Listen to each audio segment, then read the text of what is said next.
this morning. So we talked last week about a lot of different types of analysis that we can do in our businesses.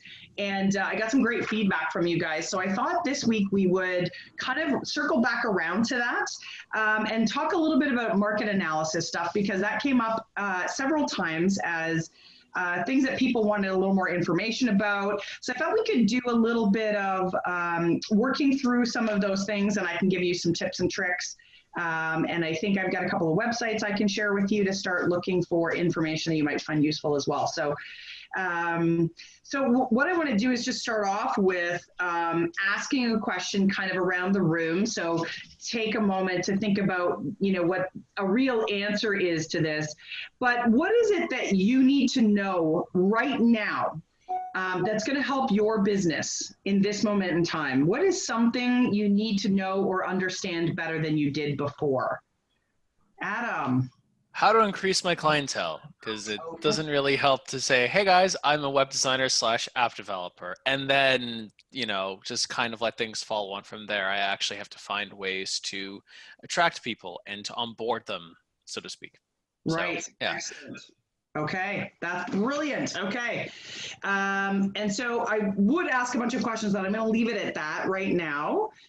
We'll come back around because you'll get some answers to that hopefully today. Anybody else?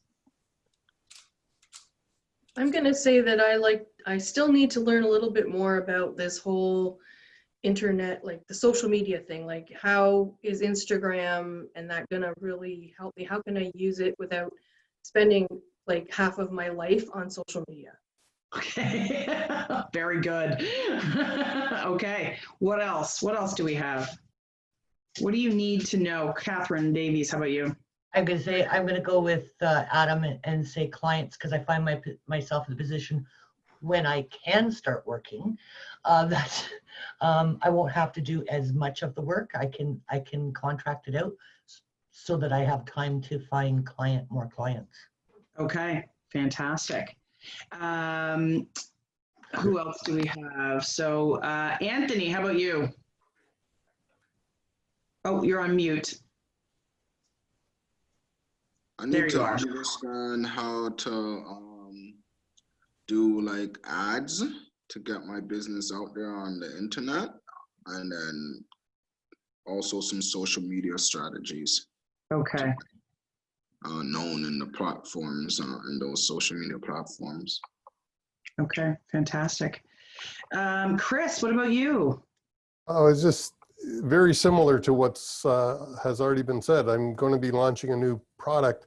It's an online product. And so how do I advertise that? How do I social media it? Because social media is obviously far less expensive than placing ads. I hate paying money for ads. So. Don't we all, right? Okay, Maggie, what about you? Again, learning more about social media. I've been, trying to do webinars and things like that. Technology, of course, I'm lousy at it. Yeah. What do you mean when you say that? I'm just curious, because technology is like this big thing. So what do you mean? Just sometimes, just figuring out little things, like even with the social media, sometimes I'm not even sure the technology angle. I'm starting to get kind of the more social part. I guess it's the technology, and sometimes okay. I don't actually do it with this, and even just in front of my damn computer drives me up the wall. So it's the user experience piece of things. It's how to engage with it and utilize it. Okay. Yeah. Okay, perfect. Good. Okay. Who did I miss? Teresa, what about you? Are you able to jump in there?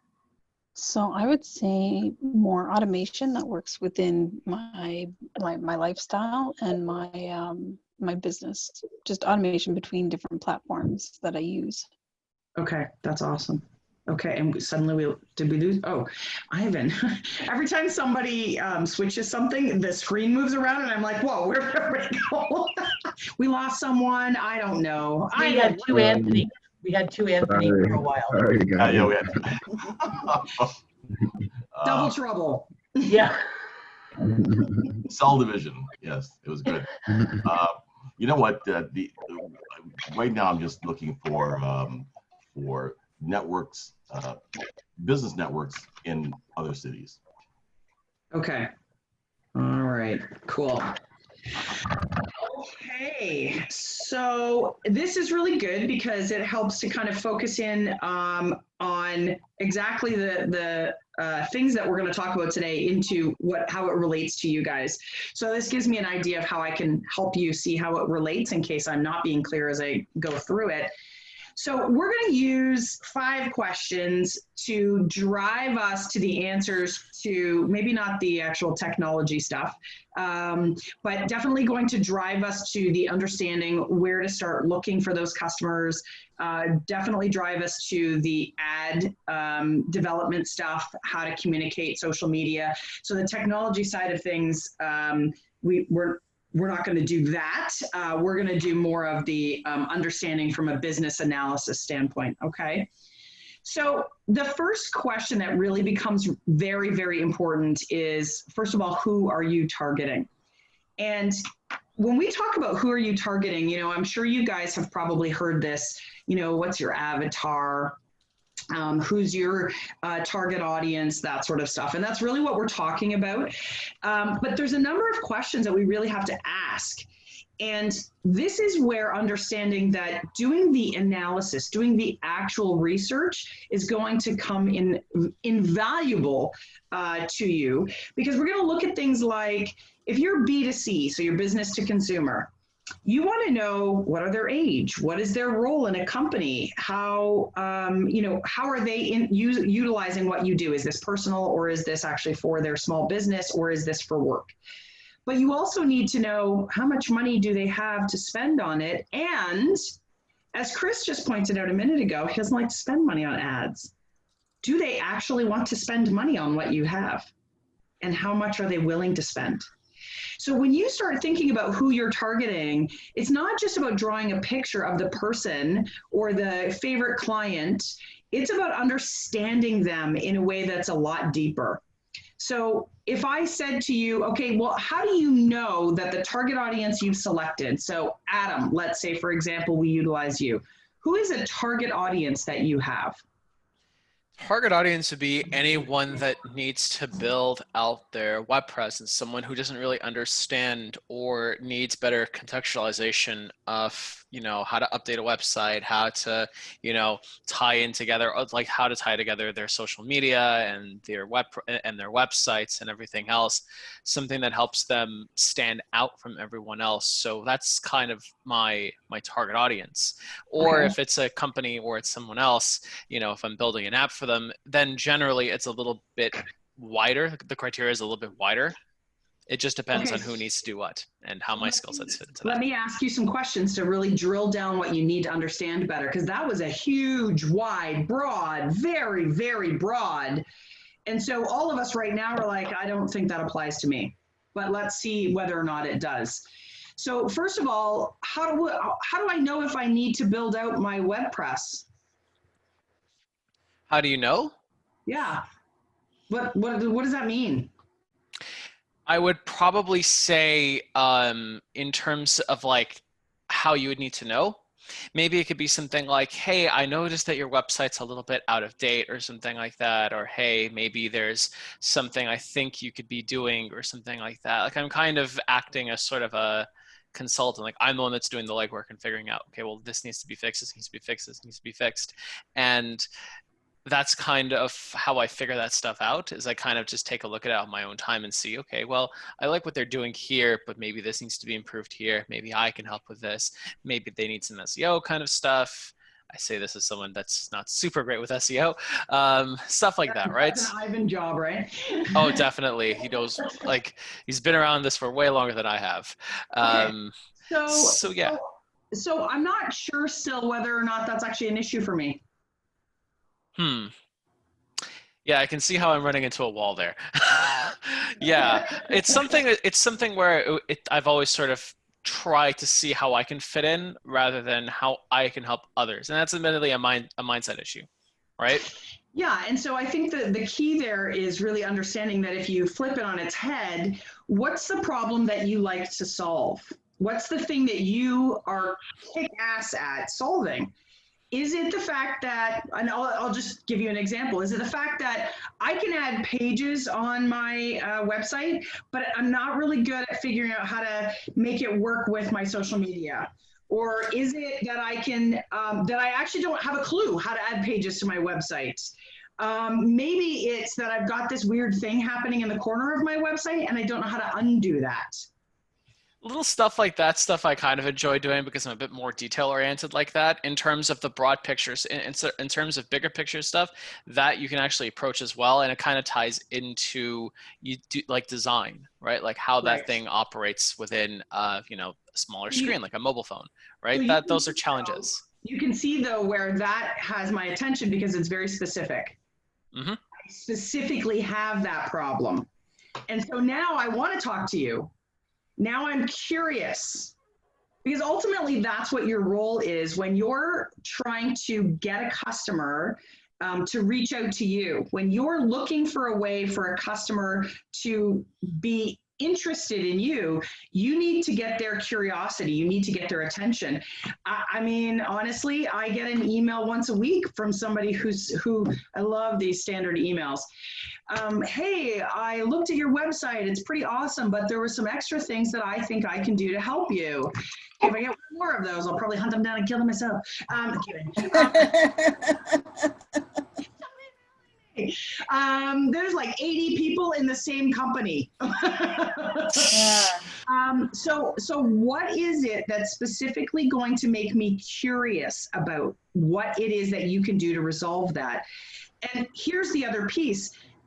This kind of comes in a little bit later, but there's a sales cycle piece, that length of your sales cycle. What's the runway from I've answered one simple little question to that entire relationship building to I've signed a deal for a good chunk of money? For some of us, that may be very short, and for others, it's going to be very long. So we'll come back to that in a second. So the idea here is, who are you targeting? Is truly understanding who you're targeting. In all of this conversation is a small business. I'm coming at you as a very small business, maybe a micro business. I'm independent. You know, it's me and it's all me. Is that who you want to work with? I don't know.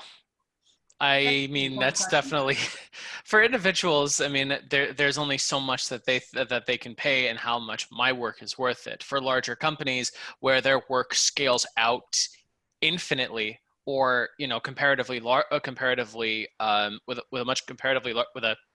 comparatively larger scale, it's, you know, if one's a bit more worth it than the other, right? Like, I guess it's probably the feeling of, I get to help out this person, but with a company, I'm only really just there to really help them out. It's really just, you know, serve out a contract, then I'm out, right? Like, I'm replaceable at that point. I'm a freelancer, so it doesn't really help to stay there for longer unless I'm being actively hired out.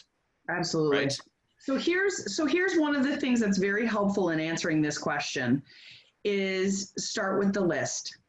Start with the list that is so big and so broad, but you're going to be very, very specific. So Adam, you're talking about everything from what size of business are you referring to? Is this the solopreneur? Is this somebody who's, and I'll give you an example why you need to kind of think outside the box. What if your favorite people to work with are people who are just starting up, and you know it's going to start off small, but they can't afford to spend the money, and you can develop a relationship, and you could probably give them a couple of little free things, and you can enjoy that relationship building. But over the course of time, if you've made good decisions about who you're connecting with, over the course of time, their company's going to grow, and so too will your share of the workload because you're growing with them. Maybe that's a specific market. Yeah. Is a medium-sized business, is it actually other web builders? Because I mean, I don't know, but it's possible that there are other companies out there who they have, especially now, they've let team members go, but they could totally hire you as a subcontractor for them. So you really need to sit down and say, what are all of the possible target markets out there? And then you want to look at how much money do they have to spend? What are their industries? Is it an industry I understand and can relate to? Because that's going to be really important in the website building.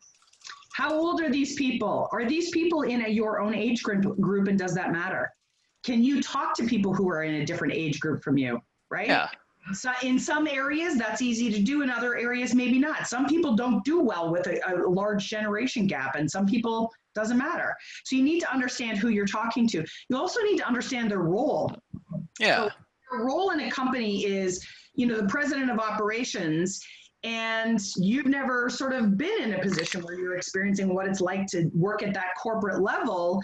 You're probably not going to find it quite as easy to communicate with them. And you may not even get in the door because they probably have a gatekeeper.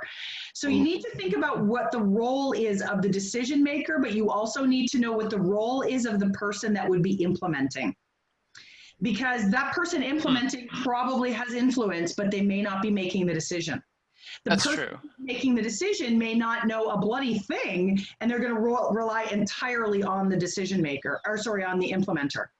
So understanding the role of that person, how they interact with you, where they are in the company, all of those things. So start with this big list. I want to see you guys building enormous lists of who it is you could potentially work for, even the craziest ones. And I'm going to give you a suggestion for how you can kind of spur that thought. So actually, I don't know if I have the site up right now, but Statistics Canada, hang on one sec. If I have it up, there is I will find it at some point if I can and send it to you guys, or I can post it actually on the Facebook page. But Statistics Canada is a great place for information. The Government of Canada actually has the NAIC codes. And that's a great place just to get a concept of all the different industries that are out there. So if you're kind of doing that, okay, what businesses could I potentially work with? Where could I target? That sort of stuff. And they also have information that'll tell you how many of those businesses exist in what areas. So if you target a business that there's like zillions of them, okay, you got a big market. It also means you can niche even further, right? Yeah. Okay, so that's your first sort of task. Create that list. Every possible target audience that you could attack. And don't cut anybody out. This is kind of a brainstorming perspective. Don't cut anybody out. But what you want to do then is you want to start to fill in those blanks. How much money would they actually have to spend? Do they have that money? Statistics Canada website will also show you, based on industries, how much revenue comes in specific industries and what their expenses look like. So you'll get a good sense, not gross revenues, it's net revenues. So you'll see, is it a profitable industry? Well, then they're probably going to be looking. They're probably going to be capable of spending money. So that's number one. Question number one, who are you targeting? The next one is, what are they actually looking for? So, you know, Adam, I asked you specifically, well, what's the problem? But say, Chris, so I don't know what your new online business specifically is or what it looks like, but what's the actual pain point that keeps people awake at night that you're going to solve with that business? Do you feel that you can articulate that easily? Right now, my main client are small trucking companies, so 25 trucks and less. And they don't use a lot of technology. So what I've done recently is developed an online application form. So currently what they are doing probably is taking a piece of paper, photo or scanning it and emailing their typical driver application out to a driver to keep them the hell out of the office during COVID. Well, I took that typical form, put it on the internet so they can email out a link. It now can be completed via computer and keyboard. This solves several problems. One, there's critical information that by US law has to be on an application form. Well, this is often left out because the driver, these forms are so daunting. So as you know, you can make it required and therefore it's not left out. The forms, an application form for a truck driver, typically we give them 28 to 30 pages of paper. It's not all to be completed by the driver necessarily, but the driver's name and his license number has to be filled in by the driver throughout all these different pages and everything. It's a real task to complete one of these damn things. Well, through automation, I've set it up where the driver's name only goes in once. The driver's license only goes in once. Certain fields only appear if they answer a question certain ways. So it becomes, I'm hoping, and I haven't tested this, they always say test your market first, but you know, I just built it and now it's ready to launch. At least the Canadian one's ready to launch. The American one, I just remembered I have to make one minor change to the form for the American one. And then that one too is ready to launch. So. Okay, so let me ask you a question. So you're working on the pain point that technology is not, that the very old school pen and paper system is creating a bit of a backlog for truckers applying for positions, but also obviously to keep them out of the office. Yeah, well, there's a couple of pain points. Keep them out of the office because you have to keep your employees safe. Critical information on the application form is being left off frequently. That creates a job for the recruiter to get in touch with that person again to fill that out. There's a bunch of forms that need to be sent out to past employers for drug testing and everything, results. And typically these, again, their signatures often missing, the names aren't there, the tracking numbers aren't there. Well, this is all stuff that can be done. So those are all the features. The benefit to the client is that I'm going to keep people out of the office. I'm going to save them time because the information is completed properly. When they hit print, it prints out looking like the old style truck driver application form. So they're now have a neat file that is easily audited by people like me, insurance companies, and government officials. Okay, fantastic. So let me ask you a question. The person who's paying you for this is who? A typical small trucking company, 25 Okay. trucks or less. Okay, so it's not the trucker that pays for it. No. It's actually the company themselves. And so are you more significantly a part of the recruiting process, or that's the specific tool that you're putting out there? Yeah, it's just simply a tool. I'm not part of the recruiting process. Okay. So are there other pain points that you're aware of? And I clearly you have experience in the industry. So in your situation, I may not necessarily always ask this type of a question, but what sometimes happens is people decide they're going into an industry that they don't necessarily have experience with, right? Or they're going into a market that they don't have a lot of experience with. So the question becomes, is that the only pain point? Because usually pain points come with other pain points, and you've recognized some of them. Are there others that perhaps that you're not, so I'm going to guess you know the answer to this, but do you? How likely is it that this is going to impact the number of truckers who are actually filling these applications out? Well, it's going to impact in two ways.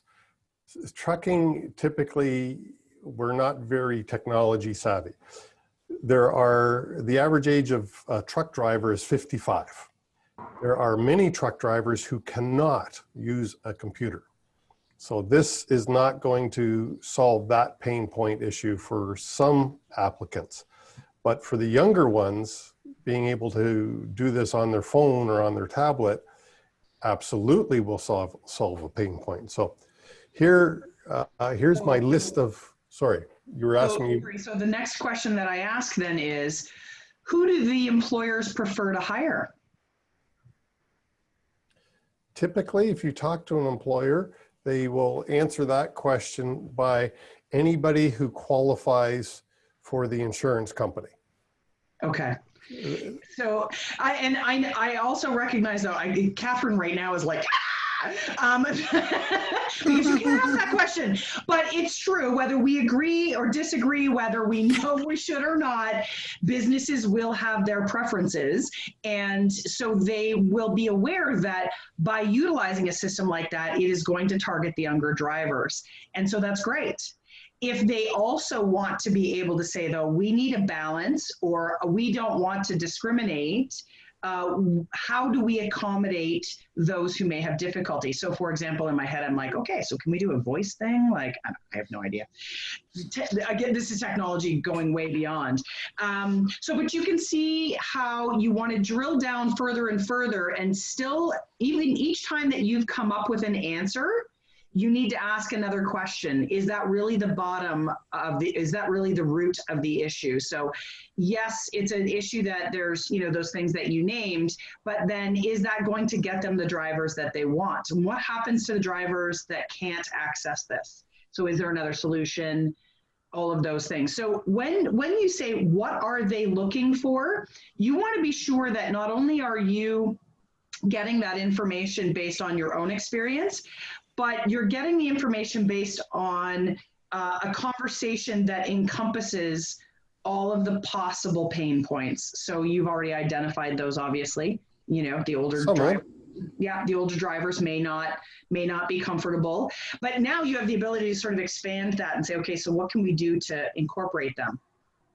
So understanding what they're looking for, that true pain point, sometimes takes us asking the question deeper and deeper and deeper. Why, or how does that affect everybody else? Okay, how does that affect everybody else? Do you see where I'm going with that? Mm-hmm. Okay, sorry, I didn't mean to interrupt what you were about to say. You were about to say something about your list. Well, no, I've got a list of features and benefits that I'm adding to as I keep coming up with shit. I'm a trucker, sorry. Listen, my dad was a trucker and my ex was a prison guard, so. My exes were bikers or construction workers, so. It's interesting that and I never thought of voice. That would be kind of interesting. I don't know that it's developed enough yet. Because you said voice, that would be neat, because a truck driver, if he could simply answer correctly, hey, driver, what's your name? And he says his name, and while he's driving down the road, he could complete an application for him. That would be pretty cool. Ivan, Adam, there's a challenge for you guys. I have a few plans. Wow, so there you go. There's an opportunity to just sort of talk about what might come out of that. That's fantastic. Okay, so that was awesome, Chris. Thank you very much, because that does help to sort of, even if you've got it figured out, to be able to illustrate that for everybody as a whole is really important. I don't have it figured out, but thank you. but the pieces you do, sharing those pieces still helps to create a narrative for people to understand and apply for themselves. Then that's enough time and that's a way to figure out where to start first when it comes to research. Yeah, absolutely. And the advantage of being able to talk in a group of people where somebody throws out something like voice, and so I'll just say this. My dad was a truck driver as well. And I will tell you that now, mind you, he's retired at this point, but if he had to fill out an application at this point in time, his handwriting is really awful. He couldn't possibly fill it out. And although my dad's quite literate, there are also lots who are not terribly literate. So it's another set of issues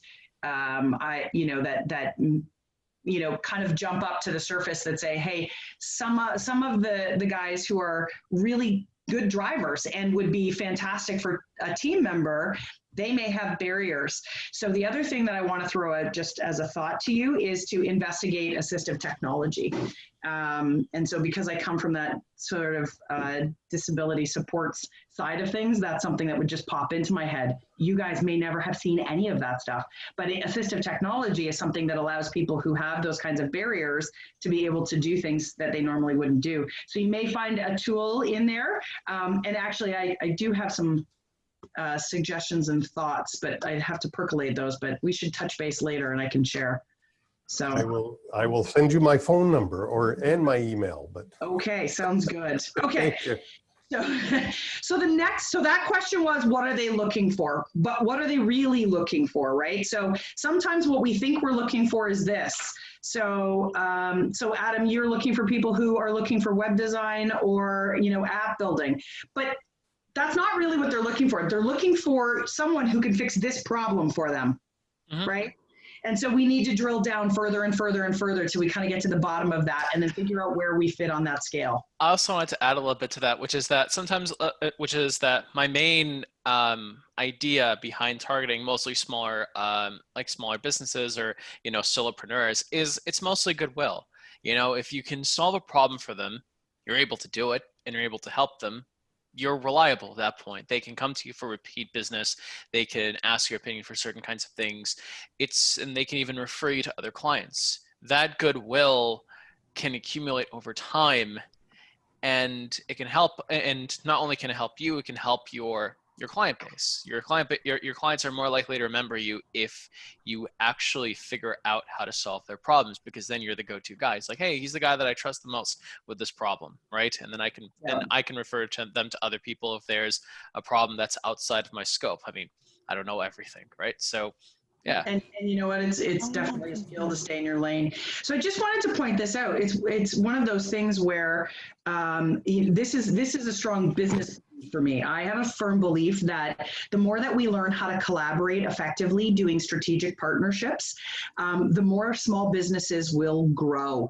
And it's one of the things that I've been very fortunate to figure out how to do, but also very fortunate to be involved with several different businesses where I am contributing my skills and services to an organization that I can see has some real major potential. And I can do that up front with the strategic planning and all of those sorts of things, because I know that it's going to take 6 months or a year to build that organization. But when it goes, man, it's going to be big. And so for me, I then make an arrangement, right? So there's an arrangement for, you know, my investment of time and energy. Suddenly now this is a business partner and we can build together. So, you know, taking that situation, Chris and Adam, you guys may have this conversation and say, oh my God, we can totally build this. Well, Chris, maybe you don't have the funds right now to put out and say to Adam, I'll pay you X number of dollars, or Adam says it's going to cost you this. But you guys might decide that there's an opportunity for some kind of a partnership where maybe Adam's getting a percentage, maybe Adam's getting paid down the road, maybe Adam's getting some other value. So, and I'm a big believer in that type of strategy.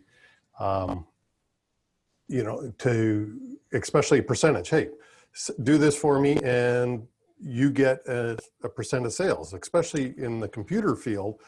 They know how to set it up where they are not getting ripped off, because that's always one of the fears. Well, how do I know that you're giving me my fair share? Well, they can set that up in the transaction. For sure. So at some point we should probably do that conversation again, and maybe part of this morning thing. But creating a strategic plan that's collaborating businesses is a brilliant way to utilize resources. Adam, I see you have something. I'll add to this as well. It would also come with a fair bit of documentation on my end, so that way if anything happens where I'm not available, I can say, okay, here's a list of the problems that can happen. Here's what you can do. Here's the initial setup process. This is what you need. This is what you need to do. Go crazy. And I'd even provide support as well. So that would be something where I would provide sort of a plan B, C, all the way to the end of the alphabet, just in case anything happens. See how they're negotiating your deal right here. How cool is that? Okay. Yeah. Okay, well, so value, right?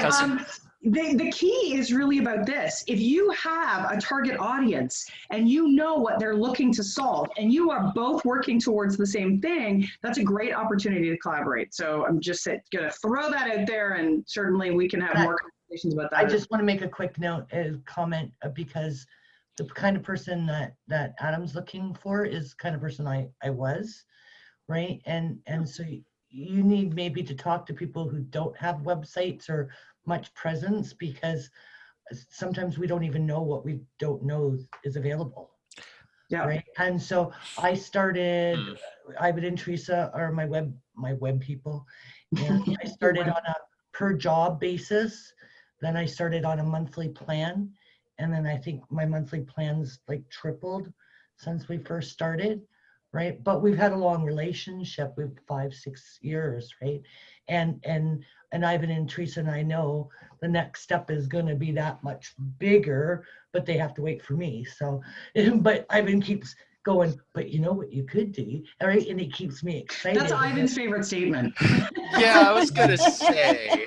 Anybody who knows him That's is like most of my conversations. Here's what you could do, and then I spend But the it, entire night thinking, it "Oh, good intrigues me idea." because it expands my mind, because I didn't know what was there.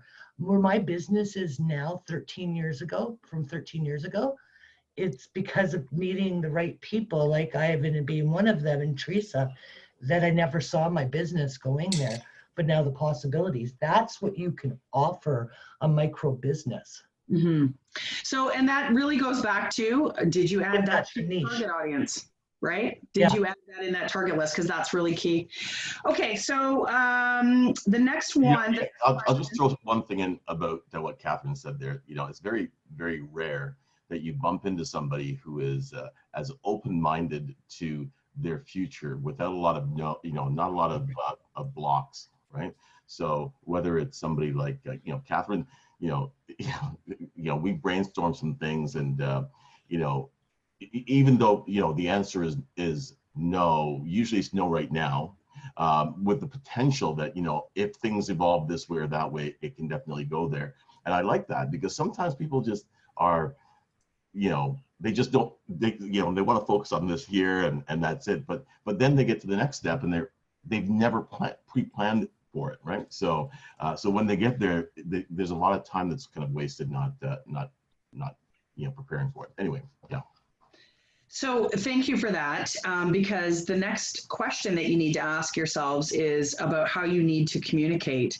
And so what I encourage, especially Adam, because there's been quite a bit of conversation that's kind of filled in some information for you, go back and rewatch this, and I want you to write down the words you're hearing that relate to what you're talking about. Because how do you communicate with your clients? So if I was to be working with, say, Catherine Kissinger and say, okay, so Catherine, at the moment I can't think of anything, but I'm going to approach a conversation with her utilizing language that I'm accustomed to using. And maybe it's C-suite stuff. Maybe it's financial information. Whatever it is, I'm going to start throwing that stuff out there, and it's going to go right over her head. It may not. So I shouldn't point that out. I'm making an assumption. I'm using you as an example. Okay. But if she doesn't have any experience in that field, it may go right over her head. I don't know what that means. So, Adam, when you say things like contextualize, I'm going to give you an example of something. I have a couple of business associates that I work with from the UK. And I love their accents. I'm very comfortable in the language from a personal standpoint because I have family there. I've spent lots of time there. So, cute phrases and sayings and the way that they refer to things, and how if you're doing something stupid, you're a plank. That kind of stuff. But when I start working with these guys who are clearly business people, I'm out of my depth, and they use words that I'm like, wait, what does that mean? Or how do I approach that? Or just what it means there means something different here. It's the same language, but it's not. So I can't even tell you how many times I hear them use the word bespoke. And at first I was like, that is a really weird way to refer to that. But they use it constantly. And I'm like, we don't use that word here. Like, if I said that, people would be like, what does that mean? They would think that you're in a tailor. Yeah, you have to understand that. What's the other one that stood out that I said you have to stop using that word? Oh, scheme. So scheme here, I don't know about you guys, but scheme to me is not a good word. Yeah, they would use that. Yeah, exactly. But to them, that's just their plan. That's just the structure of something. So they use scheme all the time. Okay, you can't use that in Canada. Don't use scheme. People think that you're up to no good. So, so understanding that you do use language that's industry specific. It's why I love telling stories. You guys hear me tell little weird analogies and stories about stuff. And that's why, because it brings it to a common language level. And that really is what you want. Unless, of course, you want to work with Sheldon Cooper, in which case, have at it. It's, again, going back to who it is you're targeting and listening to the way that they speak, knowing that you're talking to your implementer who may have a particular language style versus your decision maker or the key stakeholder who signs the checks that has a very different language style. So if your advertisements are geared to one specific market, but it's actually the other one who has to be the one that says, hey, you should call this guy here. He knows all about that. I love this particular business because immediately I read that and I was like, yeah, that's totally us. We need that guy. So if you're not speaking the language that your target audience is immediately feeling a resonance to, they don't know you're talking to them. If I'm not looking at you and I'm saying, yeah, I really love that outfit you have on today. It's awesome. I kind of want that. I'd like to. Who am I talking to? Do any of you have any clue who I'm talking to? Because for all you know, I could be talking to Maggie. You all have an outfit on, I hope. Hey, I'm not in a bathing suit this morning. So you see my point. If I said that, no one knows that I'm talking to them. But if I said, Catherine, my God, I love that color on you. You know exactly who I'm talking to. I want to know, where did you get that top? There's no confusion.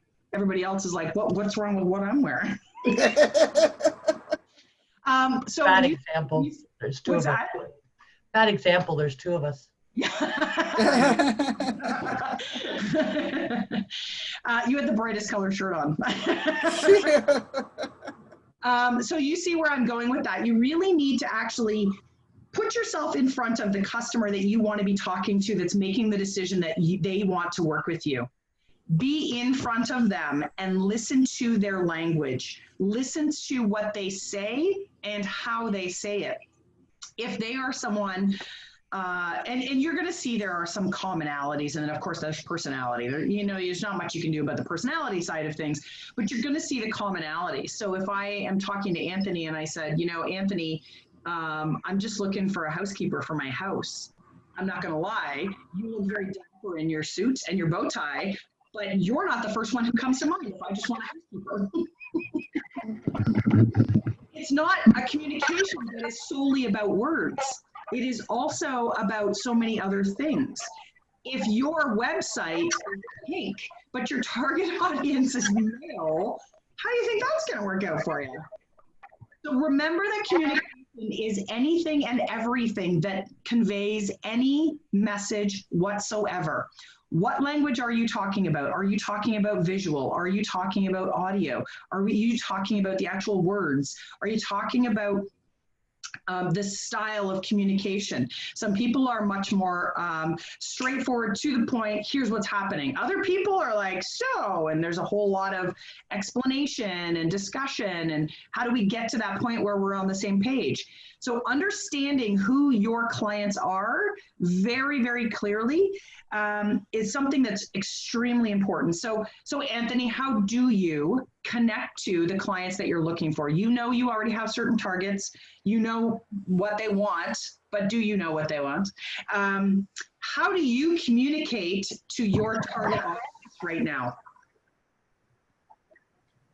So how I connect with them is by letting them know that we're providing a higher standard of cleaning, especially in the atmosphere that we're in this world. There needs to be a higher standard. The minimum should not be the standard. So we articulate it so that the minimum is not our standard. Is that the phrase you're talking about? Yeah, so higher standard, how do I know what that actually means? Your standard, my standard. Well, I articulate it by letting them know the type of. So I let them know, first of all, the minimum standard is you come in with a mop, broom, or bucket, color-coded microfiber cloths that are pre-used from other jobs. We let them know that we don't operate like that. We come in with state-of-the-art equipment that gets disinfected and sanitized before use. And all the microfiber cloths that we're using are brand new. So we don't have to have the cleaning staff to remember, okay, this color is for the washroom, this color is for this. So we're showing them we're really operating on the mindset of no cross-contamination. And the equipment that we're using extracts and kills all bacteria on contact. And all of our cleaning solutions that we're using are COVID-19 EPA Health Canada approved. They're safe. So we're showing them that we're operating in a different atmosphere than a regular, because if you call a normal cleaning company right now, Sherri, they're gonna come here with their mop and broom. They might leave this job and then they'll come here with the same tools that they use from the other job, and they think that they come into your space and they're cleaning it. No, you're just moving bacteria from one space to another. That's all you're doing. So we're showing them that all of that, we're eradicating all of that. And when we're coming into your place, we're leaving a truly clean, safe place for you. That's actually kind of smart. It is, but let me ask you this. That's cool. Anthony, have you ever had a housekeeper for any extended period of time, the same consistent one? No, I've only had people come in and clean and leave. I've never had a designated housekeeper. They would probably be using your equipment, right? Exactly. So to me, I have my cleaning fairy lady, who actually I don't have right now.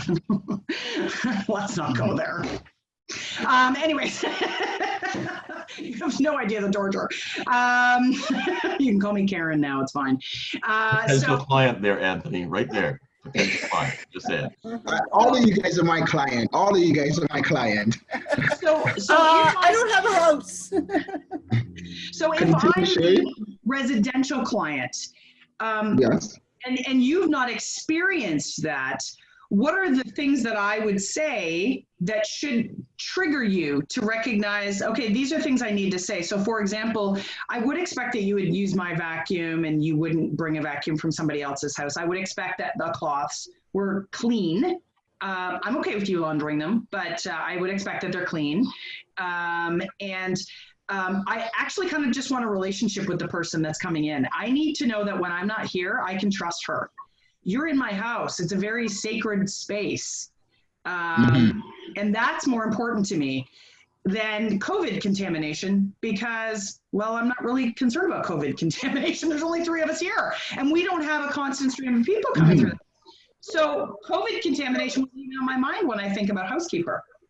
So, and I'm only telling you that because that's just my perspective. I see a couple of nods. So there's some similar, thought processes. And so it's really about recognizing that your language for your commercial customers and your language for your residential customers are not even close to the same. So let me stop you there, Sherri. So we do not do housekeeping. So at the end of the day, I won't be coming into any space and using anybody's equipment, because it's the same thing. You're gonna have to wring out that mop. My cleaning staff has to use that. Your germs are already in the space. I have to make sure the cleaning technicians are safe. So we don't do housekeeping. You specifically wouldn't be the target market. Like anybody that's looking for housekeeping, we don't do that, because we have a specific standard that we are implementing into the marketplace, and that's just it. We're not going to come in here and use your equipment or any of your tools to administer any cleanings. Okay, yeah, so that's actually good to know, because to be honest with you, I thought you did both. Yeah, no, I don't do housekeeping, because in that sense, housekeeping, you have to designate somebody there. But all of our cleaning technicians, they will be they have done their criminal background check, and what we try to do is designate that same cleaning technician. So say you want your house clean today, or you want a one-time clean, or you want a weekly clean, whatever it is, we want to designate that cleaning technician solely to you. So every time you call, hallelujah, it's clean, you will get the same person. So you're building that relationship with that person, whether it's a male, female, or both, depending on the size of your space, right? But we do come in with our own equipment at all times. Yeah. Residential cleaning. Yeah, we do residential. I have residential bids that I do. Yeah, no, but we don't use your equipment. Right. That's it. We come in with our equipment. But this is what I'm saying is, the communication that I'm getting from you now has confused me, because that's what I thought originally. You did residential, and then you said we don't do housekeeping. Well, I'm a residential customer. Commercial. Right. Yeah, I do residential and commercial. Yeah, so you said we don't do housekeeping. So what I want you to understand is, I'm a potential customer. That's the language I'm using. Oh, okay. Yeah, Okay. and so I totally see where you're going with it, but what I want you to open up and look at is, how are your customers talking to you? What is the languages they're using with, not languages, language they're using with you? What is their expectation? And you already have a system that works outside of that. So, you know, I might not be the, you know, perfect customer for you. And that's, you know, I Yeah. recognize who's not your customer and be okay with that. But if I could potentially be your customer, I want to know, if I already have this mindset over here, you need to understand how entrenched am I in that mindset, and that you need to standard, or do you have the capacity to help me see where the value is? If not, then you can walk away. So you have to be able to utilize language. It's kind of like utilizing the language I use to bring you to the space you're in. And if I'm not going to make that transition, you need to let me be in my space. But keeping in mind that by doing that, you may not be gaining those residential customers, because they may, that market may be so entrenched that you're just not going to educate them enough to make that transition. Right? So right now, do that is that conversation piece, understanding from every transaction. so right now we are taking on, okay, and you're right, I definitely want to speak to you outside of this forum, because right now we are taking on residential clients. They are seeing the value in what the way that we're cleaning. They feel that is a safer and is a more efficient way, because our equipment cuts time, so we're not sitting in your space for too long either. But I do want help to articulate that to people, because my original plan when I was coming into the marketplace was to come in and say, okay, we can offer that, we'll be able to we'll use your equipment too. But I just said, I can't do that, because I want to make sure my staff is safe and efficient when they're in your space too. So I do want help to articulate that, to show them that we're actually adding value to you, because there's people that just want you to come in, use their equipment and their tools to clean and come out. But we don't do that. But I want to show them that we can offer a more efficient cleaning and a more thorough cleaning, and we want you as a client. Right. So definitely, I want to show them the value that we're adding, because it's real value that we're adding. So I definitely want to learn how to articulate that, because I knock doors. So I will be knocking doors to people that are like that want you to just come in and clean their space with their stuff. And we don't do that, because what if they don't have COVID disinfectant? What if they don't have high cleaning solutions in their house? Then we're just using what they have? No, I don't want to do that. That's not what we do, right? So definitely, Sherri, I want to sit down with you. That's really important, because that's to who's your target market. And understanding that as you're going through that, the exercise of creating every possible person on the list or business or whatever, that means you should approach all of them. In fact, it's quite the opposite, because this is the process of eliminating, right? So if you imagine that you had like a chart, all of these things that you've learning is across the top, and all of the target audiences are on the other axis, you're going across and saying, does this still apply? Yes. Does this still apply? Yes. Does this still apply? Yes. So once you've got all the way across and all those check marks work out in your favor, great. If you're going across and comparing all of these things and realizing that we don't want to do this, or whatever those boundaries are, that's how you're going to start eliminating client base that you don't want to work with. You need to. I don't care what industry you're in, you have to need. Yeah. Because you can't possibly serve everybody, and you can't communicate to everybody on the same level. So also important is that creating boundaries for your business. So now, I hope that that's helped to understand that the language, the communication tools that you have, really you have to take a step back and pretend you know nothing. Even when you may know the industry inside and out, you don't know that person. You don't know that customer, and you don't know that customer experience. And that's where the problem exists, not in your solution. It exists in that customer's world. So and you know what, Anthony, just to drive that point home, you know Paul the apostle. Yes. He's all things to all people. If you just go back and just read that chapter, it explains exactly what Sherri's saying. Okay, let me ask you one more question. So, do you recommend I not even waste my time in trying to convey the message to that specific niche of market that only want you to come in, use their equipment and their cleaning solutions and clean? Or should I try get into that space where I am articulating that to that client, to those type of clients? What do you recommend on that side? I'm just going to put on my coach hat right now. Okay. So I'm not going to answer that question for you. What I'm going to ask you is, what do you think? And how will you find out the answer to that? You cut out. Say that one. Say that again. What do you think? And how will you find out the answer to that? I think that oh, okay. I thought you were asking. Yeah, for sure. So in other words, how will you know how to answer that question? What do you need to do to get that answer? Because just asking me, even though I could potentially be that target audience, but setting that aside, how will you figure out what the best answer to that question is?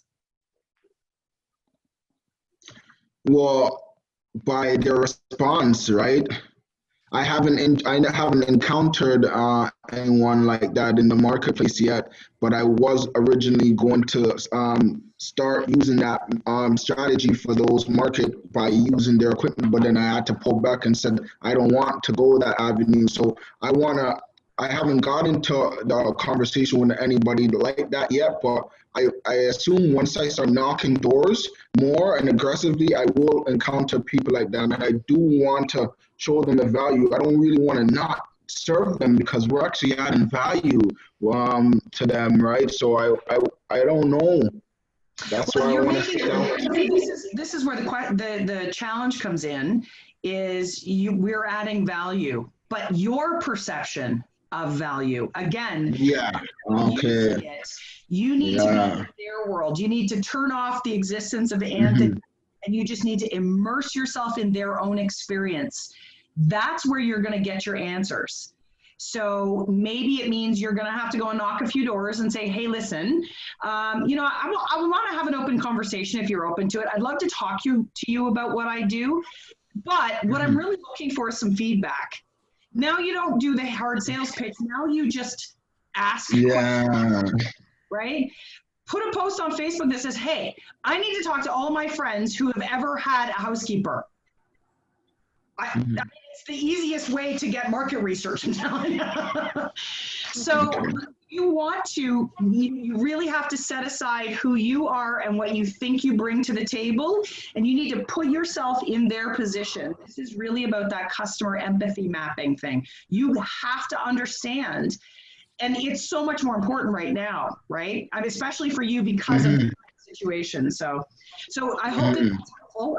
We totally can talk later. Again, how do you need to communicate? This is a big area of research, but this is not, going on. This is the human aspect. You need to talk to those people, not only who are customers, but who are potential customers. We're going to go into, just looking at the time, so I'm going to go through quickly 2 more questions. I want you guys to be asking yourselves, where can you find them? So, I mean, social media is an opportunity, obviously, your own personal connections, referrals through other businesses. I mean, those are the standard answers, but understanding which ones make the most sense. So for example, Chris may never advertise on Facebook. He may, but as an example, he may never advertise on Facebook because the recruiters that he actually wants to work with, maybe they don't use Facebook that much. Maybe they're more of the Twitter users. It's unlikely that Instagram is the right place for that. But Anthony, you may be able to access a ton of potential customers through Facebook. So just understanding that there are access points. Once you've figured out who your target audience is, you need to understand where they are, that they're accessible to you, but also, are they accessible to you? Are you someone that they're going to look at and be like, I have nothing in common with you. I have no desire to communicate with you. And that's just what it is. Do they have the ability to communicate with you enough? So for example, Maggie may be doing a ton of travel writing. And so, a great tool for her to reach out to businesses could be, if she's got a target audience, let's just throw it out there and say, let's say your target audience is working with multi-level marketing companies, and you really want to talk about the advantage of being able to travel because of the type of job they do. There's a lot of flexibility in those industries. And so you may decide, okay, so I'm going to target that industry to start doing some writing for them. And I know this might be a little out there, but so what you're going to do is you're going to pick some pictures that you're going to post, and you're going to talk about lifestyle travel that comes with the multi-level marketing, but you're only going to do little teensy excerpts from something that you've written with this amazing picture. And then you're going to actually go and you're going to tag a handful of those multi-level marketing, either the companies or even the people who use that to bring recruit others into their own, what do they call those? Upline thing, downline, whatever it is. So there's a perfect target audience. And that's a great access point. You might be able to use that same strategy in a few different places. You know, it may also work not just on Instagram, but it may also work on Facebook. It may not work on Twitter because that's not where they are. So understanding what social media is attracting who is very important. So Instagram obviously is starting to grow, but for a long time, it was much more the younger generation. Facebook tends to be an older generation, right? Facebook, my kids don't spend, I mean, they check Facebook, but that's not where they spend their time. They're on bloody Snapchat all the time. And I don't even know where, TikTok, and I don't even know where else they are at this point. So understanding how the access point to those people actually relates. And the other piece is this: if I use Facebook for personal and you're constantly advertising to me or you're pushing your business on me and I only use that for personal, it doesn't matter where I am in the food chain in an organization, if that's my personal space, you're invading it. Right? So you got to be aware of the fact that you need to come to them where they're at when it's important to them. Okay? Does that make sense? Okay. And then the other one is, are they looking right now? Timing is everything. Yeah. So for example, you know, that conversation that we had earlier, you know, Chris and Adam sort of talking about, well, this is ground level and it's the perfect opportunity to bring in someone who, you know, is able to help with something like that. You haven't even launched it yet, Chris. It's great. You may not be able to solve that problem, but you can still go to those same people that you're bringing them that app, and you can say, now I know that this does not help with this age group, but here's what we're working on. Those people will be like, oh, that's brilliant. You already solved their problem before they even realized it was a problem. They love that kind of stuff. So being able to recognize the timing of everything, whether it is putting a strategic plan together, partnership together, or when it is that you're putting it in front of them, people are always thinking about what matters to them. And so they may not be having that problem right now at the moment. But if you can either find that problem before they know they have it and solve it, or at least let them know you're going to solve it, or get there when they're in their worst headspace. So imagine this, put yourself in their place. Again, we need to go back to that empathy space. You know, I stop existing, I'm immersing myself in my customer. What is the worst moment of their life right now that they're experiencing that they need you to solve? What is it? They're in tears, they can't sleep at night, they're pacing the house. What is it? That's the part that you need to understand. What makes them cry, which sounds really awful, but that's where your opportunity is, because that's their greatest absolute need. That is the greatest absolute need. So, Catherine, this is an easy one. You've got people who are like, I do not know what to do with this situation. I'm fairly confident that that happens regularly for you. Which Catherine were you talking to? Sorry, Catherine Kissinger, sorry. All the time, absolutely. Yeah, right? So you already have a business that kind of is geared towards that, but is there a way that you can even get ahead of that curve? For example, they may not be in a space where they are I'll use this as an example, even though we're kind of past it now. But let's just say we knew businesses were going to start to ramp up. Businesses are ramping up, and this is still relevant. But when you are able to put out there that, listen, just so you know, probably a good chance that in the next 3 months, we're going to see wave 2 here in Canada. And when wave 2 happens, I have a toolkit. It's okay. I've got a toolkit. All you need to do is reach out. And that may be relevant because for some of them, wave 2 is the big wave. For some of them, wave 2 is not. For some of them, it's an outbreak.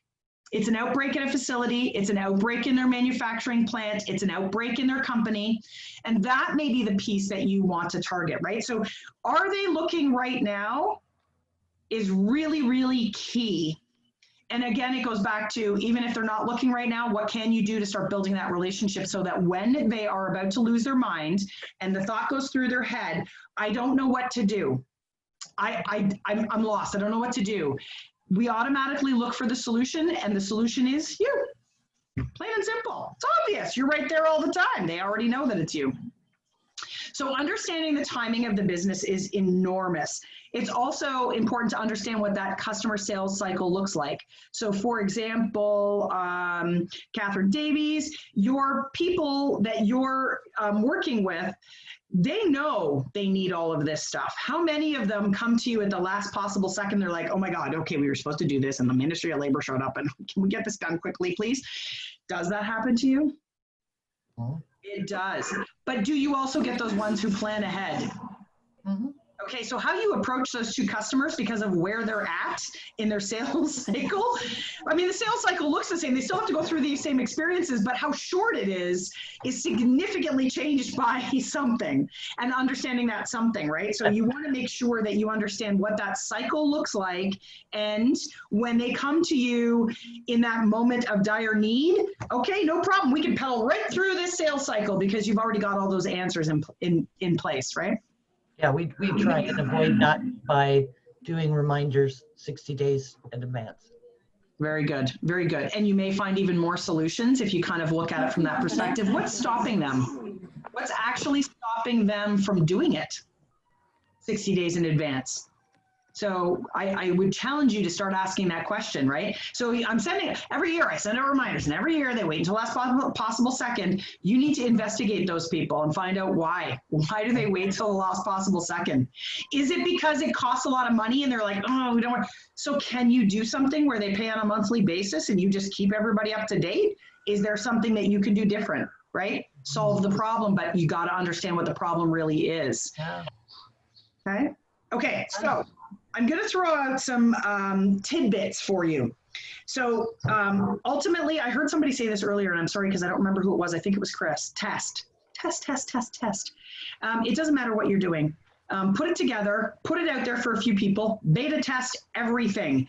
Bring it back, evaluate, change, do it again. Design thinking, innovation, it's iteration. It's what you should be doing at all times in everything you do with your business. The instant that something was like, oh yeah, that didn't work out the way it was supposed to. Yes, sometimes it was just a one-off situation. So, you know, don't change every rule in the planet for the 2% who are idiots and can't follow the rules. That's kind of the way we teach people. But actually, we don't. We kind of work the other way. But you need to understand, is this a problem that my customers are experiencing, or was this a one-off situation? Now, how can I use that to my advantage? So here are some thoughts that you guys can utilize in your process. First of all, a small sample is fine.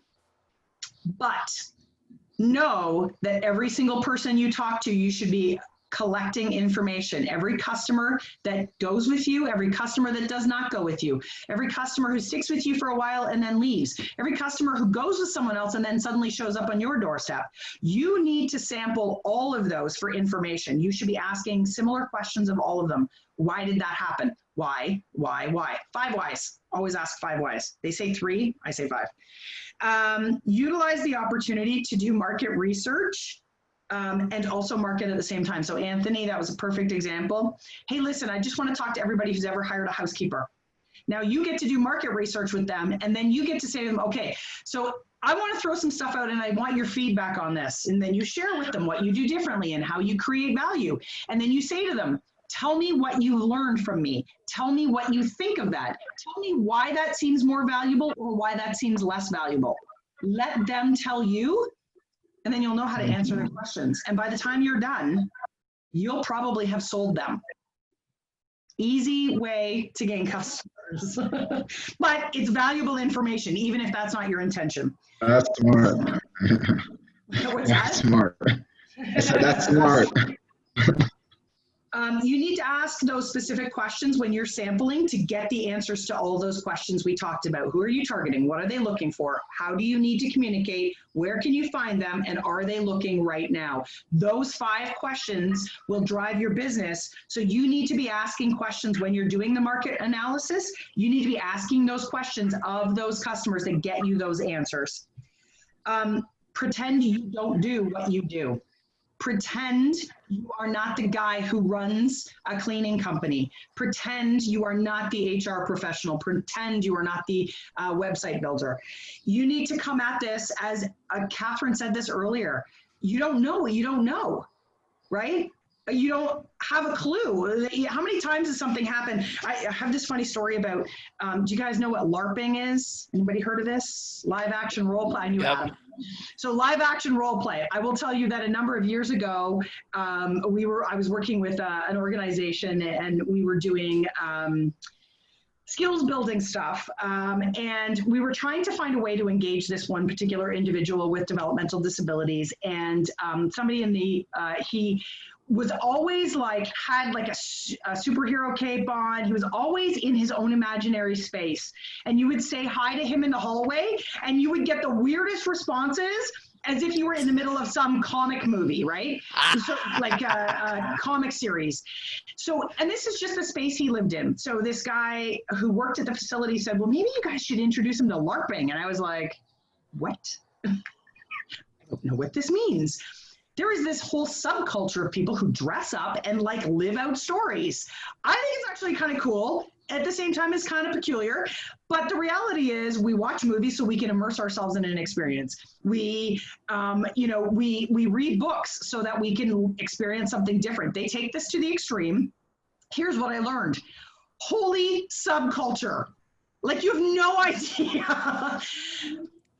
5 years ago, if you had asked me if I knew what LARPing was, I would have said, what? I don't know what that is. Now, if you ask me, I'd be like, yeah, there's some kind of cool stuff. Some of it's like old school medieval, I'd love to have lived in the time when there was castles and knights and shining armor. Yeah. Right? So that whole subculture was something I knew nothing about. Now I know all sorts of information. Will I ever use that again? I have no idea. It's really irrelevant. But the fact of the matter is there are so many things around us that we don't know anything about. And even though I can now say to you, I know what LARPing is, and I have some concepts of it, do I really know what it is? No, I've never experienced it. I've never taken part in how the games go. So if you threw a costume at me and said, you're on, I would be like, oh my God, I don't know what to do. So no matter how much we think we know, we don't. We absolutely do not. So pretend that you do not do what you do. You need to be in that space of assuming you know nothing about what it is you want to learn about. One of the most valuable tools that you can utilize is finding out from your own customers and other people's customers what went wrong. Customers' bad experiences are the greatest. It's like this golden nugget of information because, first of all, they will not forget. This is the stuff that we remember vividly, and we tell you the horror story, and we can tell you everything from second one till the day that we stop dealing with them, and we're still angry about it, right? It's an emotional attachment. Man, there is so much information in there. So the most angry customers that have ever encountered anything in your industry, find them. They're valuable. You also want to intentionally compare yourself, again, not doing what you do. I am not me. I am not Anthony. I've never worked in this industry. I know nothing about this business. I'm going to pretend I'm a customer and I'm going to go and do, I've decided I want to hire someone to keep my office clean. What do I need to do? You need to be completely objective and you need to do competitor analysis. You need to know who your competitors are, no matter how teensy amount the overlap is, no matter how big the overlap is. You need to know exactly who your competitors are, and you need to know how to do it. And if you look online, you can very easily find competitor analysis charts. That's not too hard. And my favorite way to really do this, if you know that I'm not really good at shutting off what I do, I'm too busy knowing what I know, is trade with somebody else. So Catherine, it would be fantastic. Catherine and Catherine, you guys, well, actually there is a little bit of overlap there, so that may not work, but you guys offer to do a competitor analysis, website audit for your competitors for each other, and then you report back. Then you've got someone who's a little less biased, who's doing that, and you're both getting it done, and it didn't cost you anything. You never know what you might learn as well. Okay? Okay, so that's it. So I want to go around and say, first of all, really quickly, because we've got 6 minutes left, what are you gaining? What are you walking away from this today with? And Adam, I'm going to start with you. Probably to be a bit more approachable and flexible with clients I decide to take on, and to try not to think of what I personally can do as, you know, a developer or a designer. Try to see if there's a way that I can actually tailor my approach to different people, and that I can put myself in my client's shoes rather than, here's what I really think I should be doing, right? Awesome. Very cool. Okay, Ivan, what about you? So not paying attention. You know what? I decided to just perk up there just a little bit before you asked me, because I knew you were going to ask me a second. You know, I just feel like it just confirmed a lot of the things that I already know. You know, about you know, selling and stuff, and just approaching people and everything else. It's all about the conversation. I don't believe in selling. You know, the person who says, you know, hey, I was on your website and I noticed that you could do, you know, honestly, I think that if you just have a conversation with people, they're going to tell you what works and what doesn't work in the conversation. And then, you know, all you're doing is you're saying, okay, well, you know, I know a guy, or, you know, hey, if I can fix that for you, or I can probably do this for you, they'll say, can you? Okay, you know, what's that going to cost? And it's a conversation, just like you would say, hey, you know what, I've got a tree in the back, and your neighbor says, you know, I've got a, you know, I don't know what you'd use to take out a tree, but Arborist. I've got Chainsaw. whatever, you know, I've got that thing. Then you'll go, okay, great, can I use it? So that's basically what I get out of it. Awesome. Okay, cool. What about you? What are you taking away from this? What did you gain out of this? Well, I gained that I need to go back and look at some of my target audience. I mean, I'm right now trying to develop a new, you know, webinar series or whatever, and it's not going well. Like, I've posted it out there, thrown it out on my blog and stuff, and nobody's registered for them. So I'm like, okay, I don't want to do it. Ironically, in 5 minutes or less, I have a meeting with the folks at Brant.one, the the new TV show that Jason Soulier has set up. So I'm looking to get on with them and start doing a weekly something with them in that thing. So For you. Okay. Cool. Very good. Chris. Just, it was in all these conversations that happen make you think, and that's probably the biggest thing. It was an interesting, my mind's whirling right now about how to address the 55-year-olds who don't like typing. You know, so, and are there tools out there? It's could be a little bit premature because I've got to launch the other part first, but it would be cool to have something that addresses that, because it is a significant part of my business. Excellent. Good, good, good. Catherine Davies. Chris, just ask them. You'd be amazed at what they'll tell you. Well, yeah, no, it's how to fix the problem, because truck drivers of that age group don't even have an email address. Right. Right. So maybe you can become a point of entry for them. So I learned that I got to go back and look at my niche, like right now. what the problem is, right? Because they kept extending certifications to the end of the year, and it's like, stop doing that. I need business before the end of the year. But and then yeah, like my clients, helping them distinguish if we can start training or not. So it's like, how could I do something for them right now? And you did bring up a good point, right? Just ask. And when you go to your clients and say, hey, I'm just wondering if I can, pick your brain for a couple of minutes and just say, I recognize that this has come up for a couple of different customers, and you guys are one of those that are experiencing some kind of challenges that have you pushing this back. What I wanted to understand is what's happening for each of the companies that they're pushing back. And I know that you guys have some specific things going on. Can I just maybe work with you a little bit to uncover what those look like, to see if there's any solutions that I can start thinking about building into my process? You ask people for their opinion. You ask people how it's going. It's true. They will tell you. You go out and you just ask. So, I got to sign off, guys. Sorry. But okay, bye, Catherine. Bye. Good luck, Catherine. Knock them dead. Break a leg. Anthony, what about you? Quickly, we'll wrap up. Oh, the screen moved. Anthony, you're over there now. So for me, I learned a few things actually. Learning how to articulate myself to certain target markets, or learning if I should even exert that energy to move into that target market if I'm spreading myself too thin, because what you said is you might not be able to do everything, right?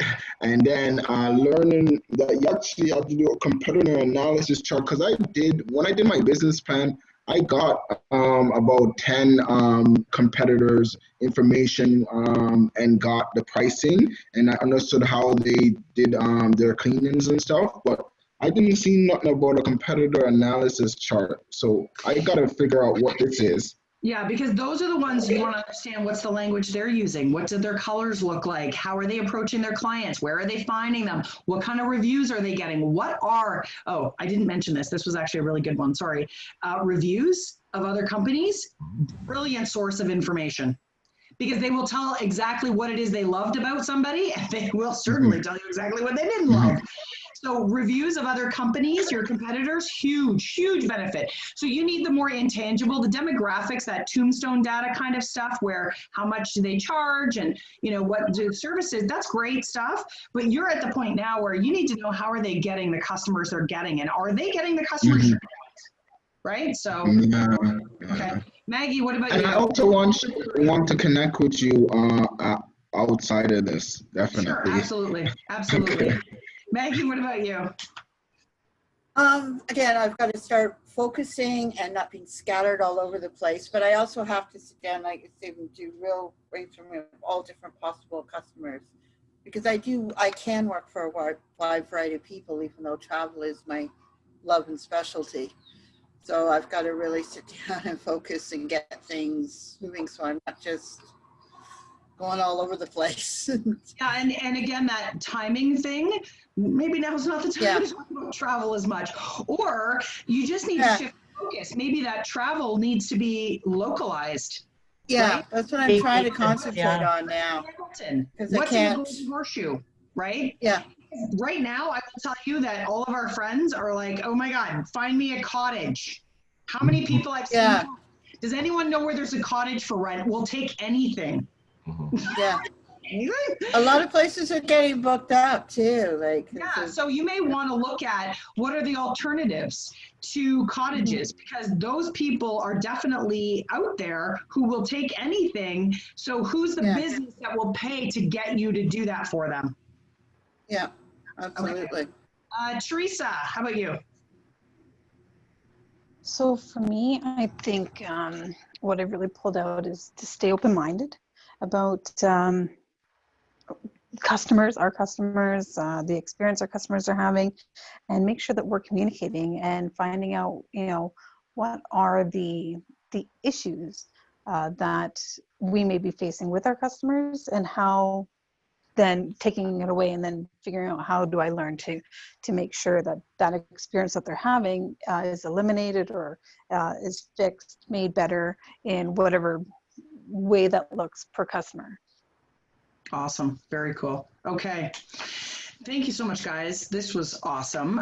Reminder that we do not have a Wednesday night call this week, but there is Catherine's Thursday morning tech talk. Catherine, do we have a topic for this week? Oh, you're muted. Just saw it. We're going to finish up on the AI. I've got some information from PulsePlate. Shannon gave me some great information, so we're going to present that and look into stuff like that. Very cool. Awesome. And then do we have anything on tap for next week, for the rest of this week? I think that's it for this week. Is just Catherine's Tech Talk left? That's right. I think, yeah. That's it. Okay. So next week, this has Just a reminder, what 15 minutes before the calls, even though they do start at 8:30, come in half an hour, 15 minutes earlier for referrals and networking. Absolutely. And so next week, guys, we're actually going to talk about social media, but we're going to talk about understanding the platforms and information about how to utilize which platforms are the right ones to use for which audience and stuff. Okay, so we're going to talk about that stuff next week. And other than that, thank you for joining us. This is one of my favorite things to do during the week. And I love that we host this through this great city, but you know, this is what I do. So if you have questions or you're interested in having a conversation about what other things there are that I can do to help with the business, please give me your feedback. First of all, I know that these shows will be coming to an end as far as the free ones in the near future. So we're trying to jam in as much stuff as we can. So thoughts and suggestions are always welcome. And in the meantime, have an amazing week, you guys. Yeah. And I will see you all Thursday. Thank you, guys. Bye. Bye, everyone. Bye. Have a great day. Bye.